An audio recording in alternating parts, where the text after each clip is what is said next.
सरू बताएगी वेद से अनिका की सच्चाई। जी हाँ दोस्तों, सीरियल सरू के आने वाले अपकमिंग एपिसोड में जब वेद को अनिका और सरू पर शक होगा कि अनिका और सरू जरूर मुझसे कोई न कोई बड़ी सच्चाई छुपा रही है, और फिर वेद सरू को अपने कैबिन में बुलाएगा सरू से कुछ बात करने के लिए, और अनिका भी सरू के साथ साथ वेद के कैबिन में जाने लगेगी, पर वेद अनिका को मना कर देगा और वेद अनिका से बोलेगा मुझे सिर्फ अपने कैबिन में सरू चाहिए, क्योंकि मुझे सरू से बात करनी है, वो भी अकेले में। और जब सरू वेद के कैबिन में जाएगी और वेद अभी नहीं आया होगा, वेद का इंतजार कर रही होगी, तो अनिका इधर सोचेगी कि सरू और वेद के बीच क्या बातें हो रही होगी, कहीं सरू वेद से डैड की मौत की सच्चाई तो नहीं बता देगी। नो, ऐसा नहीं होना चाहिए। डैड की मौत की सच्चाई किसी को भी पता नहीं चलनी चाहिए। और फिर अनिका सरू के पास फोन करेगी और बोलेगी देख सरू, अगर वेद तुझसे डैड के मौत के बारे में पूछे तो तू साफ झूठ बोल देना कि ये सब झूठ है, ऐसा कुछ नहीं हुआ है,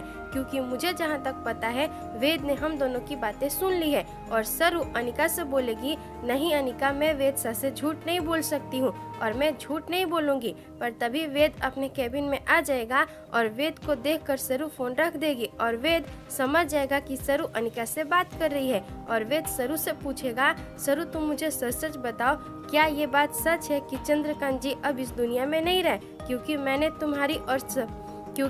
तुम्हारी और अनिका की बातें सुन ली थी। और सरू समझ नहीं पाएगी कि वो वेद को क्या बोले, कि अगर सरू वेद से सच बताएगी तो ये बात उसके माँ तक भी पहुँचेगी। पर सरू कैसे भी हिम्मत करके वेद को सारी सच्चाई बताएगी कि हाँ, बाबा साहब अब इस दुनिया में नहीं रहे। और ये बात अनिका को भी पता है, पर अनिका ने घर वालों से बताने के लिए मना किया है। और ये बात जानने के बाद वेद सरू पर गुस्सा करेगा और फिर आखिरी में सरू को वेद से अनिका की सारी सच्चाई बतानी पड़ेगी कि आखिर सरू ने वेद से अपनी माँ से चंद्रकांत की मौत क्यों छुपाई थी। और अब फाइनली और सरू ने वेद को अनिका की सच्चाई बताकर सही किया या नहीं, आप हमें कमेंट में जरूर बताएं। और इस वीडियो को लाइक, शेयर और हमारे चैनल को सब्सक्राइब करें।